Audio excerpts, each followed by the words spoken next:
တရား၄ပါးသည်သစ္စာတရားတွေထဲမှာတော့အမွန်မြတ်ဆုံးပဲဘယ်တော့မှမဖောက်မပြန်မှန်ကန်တဲ့သစ္စာကျန်တဲ့သစ္စာတွေဆိုတာကမှားကျင်တဲ့အချိန်မှားသွားတာနော်ဆိုကြပါစို့သစ္စာကသမုဒိသစ္စာပရမတ္ထသစ္စာအရိယသစ္စာအစရှိသဖြင့်သစ္စာတွေကမျိုးမျိုးရှိတာကိုဆိုကြပါစို့တရားဓမ္မတို့ဦးဇင်းတို့ခုဒီနားမှာထိုင်းနေတာဘာတွေတော့လူတွေမှန်တာပေါ့ဒါသမုဒိသစ္စာဟာလူတွေဟုတ်ရလားဟုတ်တယ်ဒါပါလေဒါမိန်းကလေးတွေဒါကယောက်ျားလေးတွေဟောမှန်မြန်တာပဲเนาะယောက်ျားကိုယောက်ျားလို့ပြောရင်မှန်တယ်မိန်းမကိုမိန်းမလို့ပြောရင်မှန်တယ်သမုဒိသစ္စာအဲ့ဒီလူဆိုတဲ့ပုဂ္ဂိုလ်လူဆိုတဲ့အရာကိုပဲကင်စပင်မွေးကိုချွတ်ပြီးတော့ဒီစပင်မွေးဟာလူလားလို့မေးရင်လူလို့ပြောလို့ရသေးလားမှန်သေးသလားဟောเนาะအချိန်အပိုင်းအခြားတစ်ခုအတွင်းသာမှန်တယ်တချို့အမှန်တွေကတချို့အမှန်တွေကအခြေအနေတစ်ခုအတွင်းမှာပဲမှန်တယ်အမြဲထာဝရမှန်နေတာမဟုတ်ဘူးသစ္စာ၄ပါးကတော့အမြဲတမ်းမှန်တယ်မှန်တာဖြစ်တဲ့အတွက်ကြောင့်အမှန်တရားအမှန်တရားတကအမှန်တရားထဲမှာသစ္စာ၄ပါးတရားဟာအမြတ်ဆုံးတဲ့နောက်ပြီးတော့ဝိရာဂောတိထောဓမ္မနံတရားတကတရားထဲမှာဝိရာဂဆိုတဲ့နိဗ္ဗာန်ရာဂကင်းရန်နိဗ္ဗာန်သည်အမွန်မြတ်ဆုံးပဲတဲ့ဘုရားတို့တရားကအကျဉ်းများဖြင့်သင်္ခတတရားအသင်္ခတတရားလို့နှစ်မျိုးရှိတာကိုသင်္ခတတရားဆိုတာကကာစိတ်ဥဒုအာဟာရအကြောင်းတရားတွေပြုပြင်မှယက်တည်နိုင်တဲ့သဘောဖြစ်ပေါ်လာတဲ့သဘောအသင်္ခတတရားဆိုတာကဘာမှပြုပြင်စရာမလိုတဲ့သဘောတနည်းအားဖြင့်သင်္ခတဆိုတာကဒုက္ခပါပဲအသင်္ခတဆိုတာနိဗ္ဗာန်ကိုပြောတာအဲ့ဒီတရားတကတရားထဲမှာအဲ့ဒီအသင်္ခတတနိဗ္ဗာန်တရားဒီသာနဲ့အမျက်ဆုံးလို့ဟောတာဒိဗရာနိသစက္ခုမှာခြေနှချောင်းရှိကြတဲ့တတ္တဝါတွေထဲမှာတော့မျက်စိ၅လုံးနဲ့ပြည့်စုံတော်မူတဲ့မြတ်စွာဘုရားဟာအမျက်ဆုံးတဲ့မြတ်စွာဘုရားကမျက်စိ၅ပါးနဲ့ပြည့်စုံတော်မူတယ်လို့ဆိုတယ်မျက်စိ၅ပါးတဲ့ဘုဒ္ဓဆက်ပြီးတော့နာယူကြည့်အောင်ပေါ့နော်နံပါတ်1မျက်စိကပတာရစက္ခုတဲ့ပဂရိမျက်လုံးပေါ့တချို့သောကျမ်းဂန်တွေထဲကတော့ပတာရစက္ခုရဲ့နေရာမှာဓမ္မစက္ခုလို့လည်းသုံးတယ်နံပါတ်1မျက်လုံးဓမ္မစက္ခုဆိုတာကသောတပတ္တိမဲ့သဂရဂမိမဲ့အနာဂမိမဲ့ဆိုပြီးတော့အောက်မဲ့ဉာဏ်တွေကိုဒါဓမ္မစက္ခုလို့သုံးတယ်နော်ပြီးတော့ဉာဏစက္ခုတဲ့ဉာဏစက္ခုဆိုတာကအရဟတမေဉာဏ်ကိုပြောတာကိလေသာအလုံးကိုပယ်တတ်နိုင်တဲ့အစွမ်းရှိတဲ့အရဟတမေဉာဏ်နော်ပြီးတော့ဦးဇင်းတို့ဒိဗ္ဗစက္ခုတဲ့ဒိဗ္ဗစက္ခုဆိုတာကတော့နတ်မျက်စိလို့မြင်နိုင်တဲ့ဉာဏ်ပေါ့နော်ပြီးတော့ဦးဇင်းတို့ဗုဒ္ဓစက္ခုတဲ့ဗုဒ္ဓစက္ခုဆိုတာကတော့မြတ်စွာဘုရားမှတ်တာနဲ့ရတဲ့ဉာဏ်အဲ့ဒါကဘာတုံးဆိုတော့အတယနုတယဉာဏ်နဲ့ဣန္ဒြိယပရောပရိယတိဉာဏ်ကိုဗုဒ္ဓစက္ခုလို့ဆိုတယ်အတယနုတယဉာဏ်ဆိုတာကတတ္တဝါတွေရဲ့အကြိုက်ကိုမြတ်စွာဘုရားသိတာဒီတတ္တဝါကဒါကိုကြိုက်တယ်အစဉ်အဆက်ကစဒီစရိုက်နဲ့ဒီအကြိုက်နဲ့လာခဲ့တာတရားချင်းတူပြီမလို့တခါတလေမှာဟောဖို့ဟောနေချင်းမတူဘူးဒါအကြိုက်ကိုလိုက်ပြီးတော့ဟောရတာပေါ့လေဒီလိုပြောမှသူ့စိတ်ထဲမှာဘဝင်ခွေပြီးတော့နားလေသဘောပေါက်သွားလိမ့်မယ်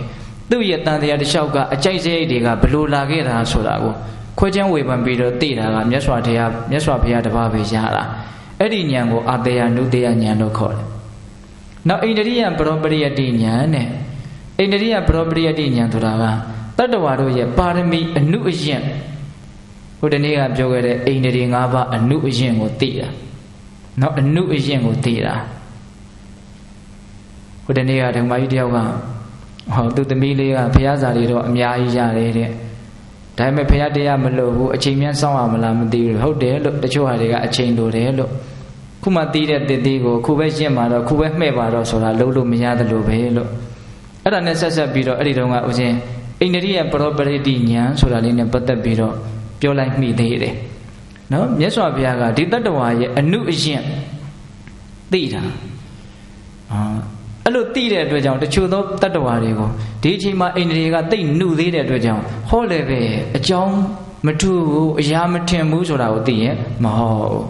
အဲ့ဒါလိုသိမြင်တဲ့ဉာဏ်ကိုဣန္ဒြိယပရောပရိယတိဉာဏ်လို့ခေါ်တယ်တဲ့အဲ့ဒီမှာအာတယနုတယဉာဏ်နဲ့ဣန္ဒြိယပရောပရိယတိဉာဏ်ကိုဗုဒ္ဓစက္ခုလို့ဆိုတာတဲ့နောက်ဆုံးဉာဏ်ကတော့နောက်ဆုံးမျက်စိကတော့သဗ္ဗညုတဉာဏ်လို့ဆိုရမယ်တမန္တစက္ခုနော်မျက်စိ၅ပါးဆိုတာဒါပဲသ သဗ္ဗညုတဉာဏ်ကိုတမန္တစက္ခုလို့ဆိုတာအဲ့တော့ဦးဇင်းတို့ဓမ္မစက္ခုဉာဏစက္ခုဒိဗ္ဗစက္ခုဗုဒ္ဓစက္ခုတမန္တစက္ခုဓမ္မစက္ခုဆိုတဲ့နေရာမှာတချို့ကပတာရစက္ခုကိုလည်းသုံးထားတာရှိတယ်ဆိုတာလည်းဘုဒ္ဓတမှတ်ပေါ့အဲ့ဒီတော့ခြေနှချောင်းရှိတဲ့တတ္တဝါတွေထဲမှာမျက်စိတော်၅ပါးနဲ့ပြည့်စုံတော်မူတဲ့မြတ်စွာဘုရားသည်အမျက်ဆုံးဆိုပြီးတော့မြတ်စွာဘုရားဟောတယ်အဲ့တော့ဒီနေရာမှာမေဃနာထေဂီကောတိထောဒါလေးကိုဦးဇင်းတို့ဦးစားပေးပြီးတော့ပြောချင်တာလန္တကလန်ထဲမှာမဂ်ခင်၈ပါးသည်အမျက်ဆုံးလို့ပြောထား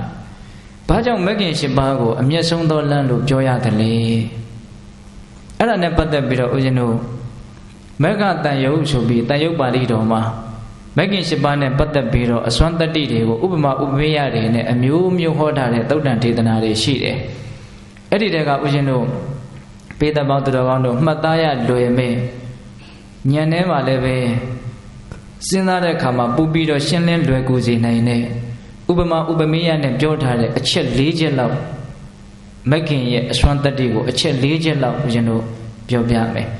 လန္ဒကလန်ထဲမှာမဂ်ခင်၈ပါးသည်အမျက်ဆုံးဆိုတဲ့စကားလေးကိုအထောက်အကူပြုစေဖို့မဂ်ခင်၈ပါးရဲ့အစွမ်းတတ္တိပေါ့တစ်အချက်မဂ်ခင်၈ပါးကိုပွားများမယ်ဆိုလို့ရှိရင်မကောင်းမှုမှန်သမျှယုံညံ့မှုမှန်သမျှကိုဖယ်ရှားသုတ်သင်ပြနိုင်တဲ့အစွမ်းရှိတယ်အဲ့ဒါကိုမြတ်စွာဘုရားကဥပမာနဲ့တကွပြောတယ်သေယထာပိဘိကဝေဂိမာနံပစ္စည်းမေမာတိဥဟတံရဇောဇလံတမေနံမဟာအာကာလမေကော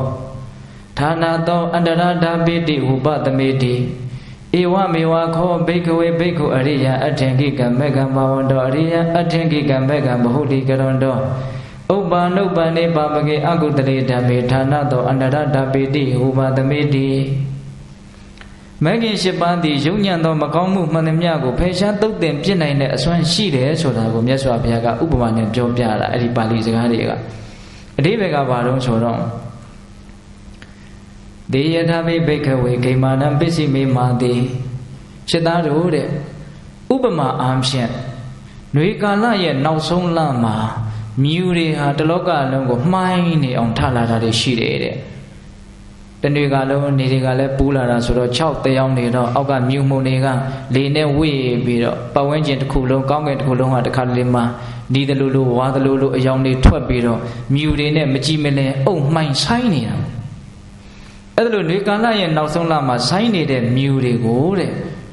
တမေနမဟာအကာလမေကောအခါမဲ့မိုးကြီးကအဲ့ဒီအချိန်မှာမြုံမြုံတိုင်းတိုင်းနဲ့အကြီးအကျယ်ရွာချလိုက်တယ်အဲ့ဒီအခါမဲ့မိုးကြီးရွာပြီးတော့ရက်သွားပြီလဲဆိုတာနဲ့စောစောကဆိုင်နေတဲ့မြူတွေဟာတခုမှမရှိတော့ဘူးမိုးကြီးကဖယ်ရှားပြလိုက်တာပတ်ဝန်းကျင်လောကရတစ်ခုလုံးဟာတန့်ရှင်းကြည်လင်တောက်ပပြီးတော့မြင်ကွင်းဟာတန့်ရှင်းရှင်းကြည်ကြည်လင်လင်ဖြစ်သွားတယ်မြူတွေမရှိတော့အဲ့ဒါလိုအခါမဲ့မိုးကြီးဟာဆိုင်းနေတဲ့မြူတွေကိုတခဏချင်းပဲဖယ်ရှားပြစ်နိုင်တဲ့အစွမ်းရှိသလိုတဲ့ဧဝမေဝခောဘိက္ခွေဘိက္ခုအရိယအထင်ကိကံမေကံဘာဝန္တောအရိယအထင်ကိကံမေကံဘဟုလိကရဏတောမေခင်၈ပါးကိုပွားများမယ်မေခင်၈ပါးကိုကျင့်ဖန်များစွာအလေးအလာပြုကြမယ်ဆိုလို့ရှိရင်ဥပ္ပါနုပ္ပန်နေပါမကေအကုတလေဓမ္မေဌာနတောအန္တရဓာပိတိဟူပသမေတိတဲ့ဖြစ်ပြီးဖြစ်စေအကုသိုလ်တရားမှန်သမျှယုံညံ့မှုတရားမှန်သမျှကိုဒီမေခင်၈ပါးသည်ပင်လျင်ဖယ်ရှားဖြစ်လိမ့်မယ်တဲ့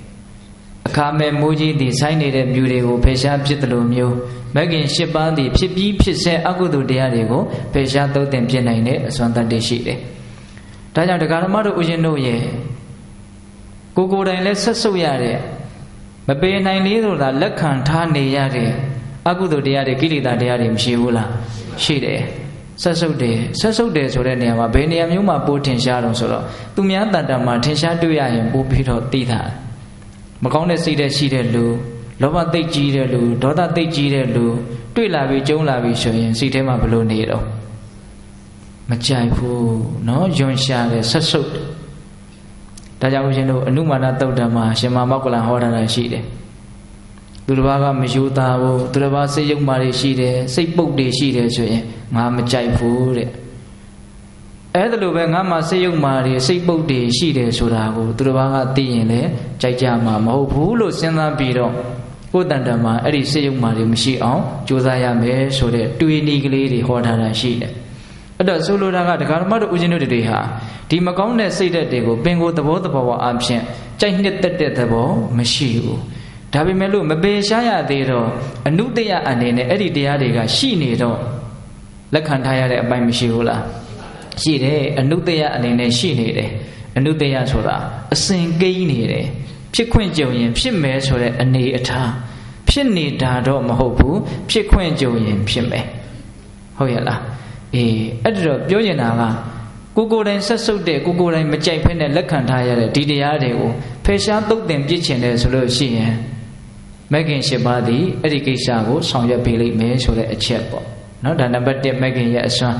မကောင်းမှုမှန်သမျှကိုဖယ်ရှားသုတ်သင်ပြစ်နိုင်တယ်ဆိုတဲ့အစွမ်းနောက်2အချက်ကောင်းမှုမှန်သမျှမြင့်မြတ်မှုမှန်သမျှကိုပြည့်စုံစေလိမ့်မယ်တဲ့မဂ်ခင်၈ပါးကိုပွားများရင်ဒါကိုလည်းပဲမြတ်စွာဘုရားကဥပမာနဲ့ဟောပါတယ်တေယတာပိဘိက္ခဝေအာဂတိဝိဘိဒဝါဒဝါယန္တိပုရတိမာယပိဝါဒဝါယန္တိပိစိမာယပိဝါဒဝါယံပိတခိနာယပိဝါဒဝါယန္တိချက်သားတို့တဲ့ဥပမာပြောပြမယ်အထက်မိုးကောင်းခင်မှာအရှိရက်ကလာတဲ့လေတွေလည်းတိုက်ခတ်နေတယ်တဲ့တခါတရံမှာအနောက်ရက်ကလာတဲ့လေတွေလည်းတိုက်ခတ်နေတယ်တောင်ရက်မြောက်ရက်နုညံ့တဲ့လေကြမ်းတမ်းတဲ့လေပြေလေညင်းလေချမ်းအဲ့ဒါလို့အရက်မျိုးစုံပုံစံမျိုးစုံလေနုလေချမ်းမှန်သမျှအထက်မိုးကောင်းခင်မှာတိုက်ခတ်နေတာရှိတယ်တဲ့အဲ့ဒီဥပမာတိုင်းပဲတဲ့ဧဝမေဝခောဘိက္ခွေဘိက္ခောအရိယအထင်ကိကံမကံဘာဝန္တောအရိယအထင်ကိကံမကံဘဟုလိကရုံတောမဂ္ဂင်၈ပါးကိုပွားများမယ်ဆိုလို့ရှိရင်ဘာဖြစ်လာတော့ဆိုတော့အမျိုးမျိုးသောသူတော်ကောင်းတရားတွေဟာအဲ့ဒီပုဂ္ဂိုလ်တန်တမှာဖြစ်ထွန်းလာတယ်တဲ့အထက်မိုးကောင်းကင်မှာလေမျိုးစုံတိုက်ခတ်တယ်လို့မဂ္ဂင်၈ပါးပွားများတဲ့ပုဂ္ဂိုလ်ရဲ့တန်တကိုလည်းပဲမြင့်မြတ်တဲ့ကောင်းမြတ်တဲ့သူတော်ကောင်းအကြီးအသေးတွေဟာအလိုလိုဖြစ်လာတယ်ဘယ်သူတော်ကောင်းတရားတွေဖြစ်လာတာတော့ဆိုတော့ဘောဓိပက္ခိယတရားတွေဖြစ်လာတယ်လို့ဓာတ်ရိုက်ဟောထားတယ်အဲ့ဒီမှာသတ္တာရောပိတတိပဋ္ဌာနာဘာဝနာပါရိပူရင်တိသတ္တာရောပိသမ္ပပဒနာပိဘာဝနာပါရိပူရင်တိသမ္ပပဒတတိပဋ္ဌာန်တရား၄ပါးသမ္ပပဒံတရား၄ပါးဣဋ္ဌိပတ်၄ပါးဣန္ဒြေ၅ပါးဘုံ၅ပါးဘုဇင်9ပါးနော်ဒီမဂ္ဂင်၈ပါးကိုပွားများမယ်ဆိုရင်မဂ္ဂင်၈ပါးက